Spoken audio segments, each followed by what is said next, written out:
What would you say was the riskiest job in the world? In the 21st century, you are more likely to lose your life as a commercial seafarer than as a serving soldier in the US Army. That's how dangerous the sea remains today. Now, imagine that your ship is not the size of 2 football stadia, but is rather the size of a 4-bedroomed house.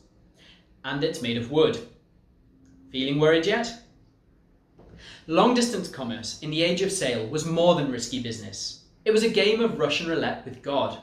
And yet, between 1500 and 1800, maritime commerce expanded exponentially, fueling the first globalization. My research examines how medieval and early modern merchants invented tools to manage the financial risk of trade, tools which still undergird the global economy today.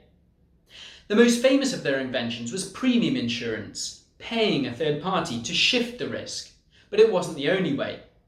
I look at the history of general average, a risk-sharing procedure. Today, general average is used when there has been a voluntary sacrifice to save the ship from peril, and all interested parties, ship and cargo owners, contribute according to the size of their investment. This sacrifice could be the jettison of cargo during a storm. It could even be the cost of dislodging a ship stuck in the Suez Canal.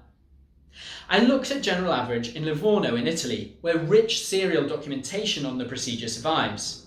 I found that general average used to be a lot broader in scope, not just used for voluntary sacrifices like jettison, but for a whole host of extraordinary and even ordinary business costs. Costs were thus successively repartitioned through ever larger communities of risk: the community of the ship, the wider maritime business community, and finally, via insurance, into a wider financial community. The lens of risk and obligation can tell us a lot about an economic system.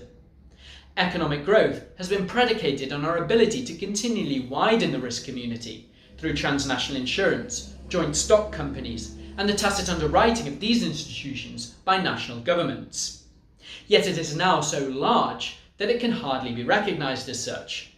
When risks are pooled in a well-defined community, there are strong incentives to reduce those risks up front, incentives which are far less clear when risks are shifted.